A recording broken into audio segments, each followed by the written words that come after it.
So do we still do that? Huh? Yes. Okay. Oh, boy. And it said error. Technology's great.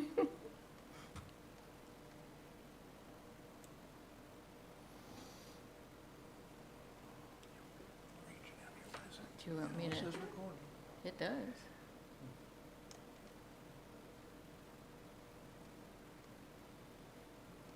Oh my. That's pretty cool.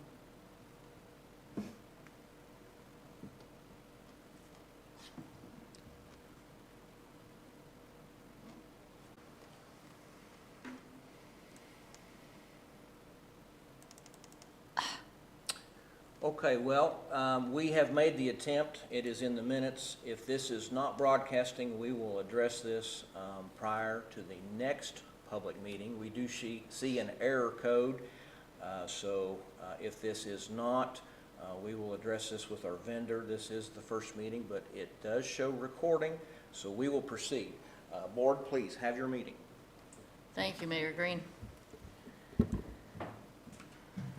I will call the July meeting of the Board of Zoning Appeals to order. I am Laurie Jackson, and Greg Zink is over here. And over there we have James Moore and our attorney, Jake Vissing. You want me to introduce Ronnie too? Okay, and Ronnie's over there. Got it, I think. So first on the docket is 2025-10, and it's an application for standards variance in a residential zone for Joseph and Rhonda Daly. Daly? Daly. Okay.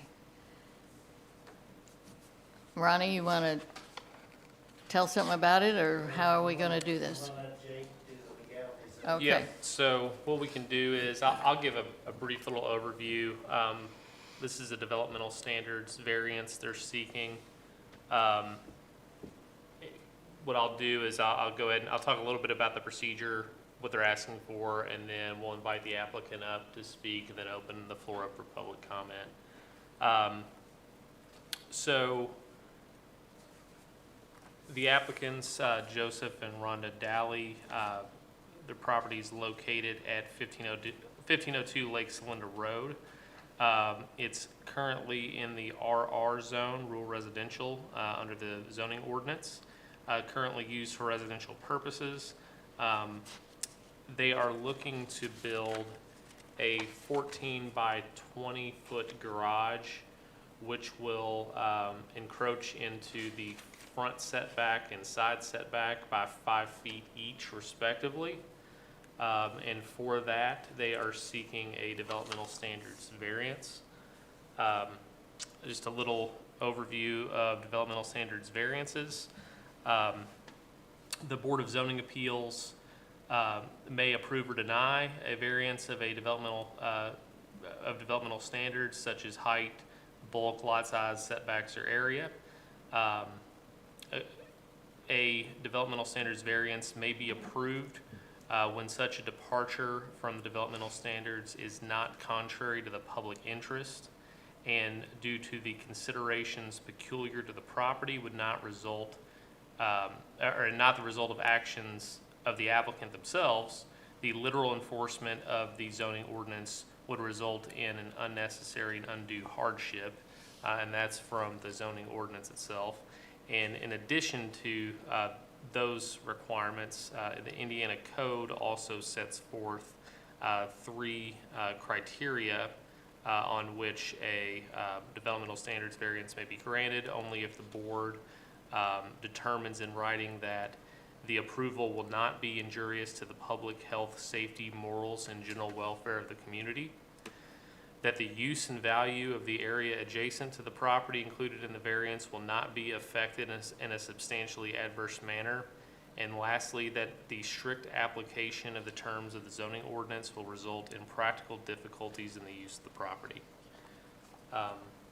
So with that, a little overview of the facts and procedure, we can invite the applicant up to speak.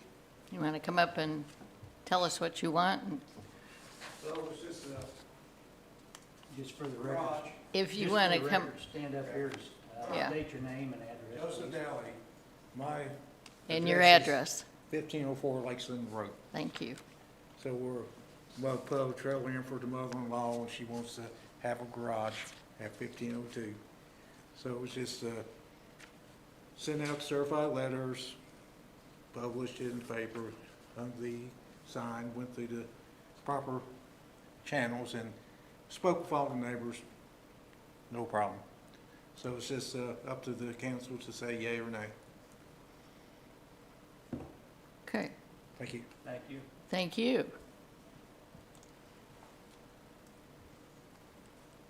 And I don't see any public that's going to want to come up and talk to us about this, so we'll close that public hearing that I didn't open, but we'll figure that I opened it and then we'll close it. Any one of my board have any questions to ask the, Ronnie, it says the 5-foot encroachment, so that still means it's 30 yard or 30 feet from the highway, or from the road? Yes. Okay. Yeah, that was my only concern, I didn't want 5 feet.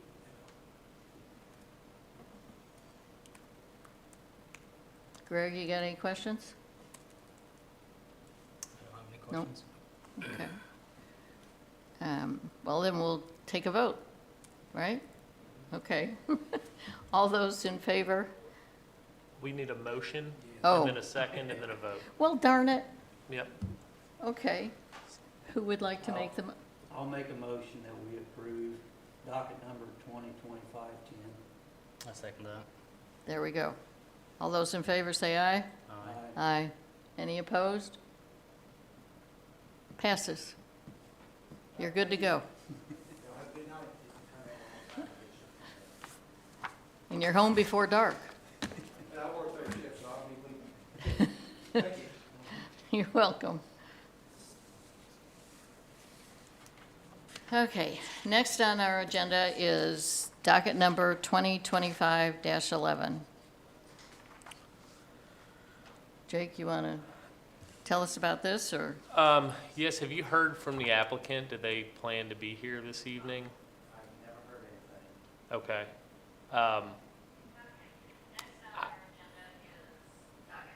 I think maybe what we want to do, seeing that no one showed up, is perhaps vote to table this to the next meeting, and ensure that the applicant's here. We've already noticed a public hearing for this, so by continuing this to the next meeting, it'll be considered open here. It won't need to be renoticed. We'll just need to make sure we reflect in the minutes that, the applicant wasn't here. We've decided to continue this to the next meeting. So we Okay. can make that into a motion. Please. Okay, make a motion that we table till the next meeting, docket number 2025-11, due to the fact that the owners was not present at the meeting. I second that. Thank you. All in favor? Aye. Aye. Opposed? Okay. Done deal? I believe that's all. So if we don't have any other business, then you can Close the invite a meeting. motion to close the meeting, and a motion and a second, and then vote. Okay. Yeah, I think he needs to, you I need make to a make that motion to motion. close the Thank you. I'll second that. All those in favor say aye. Aye. All right, meeting adjourned. And get your close button. Oh, I told you I'd forget to do that. Did it work?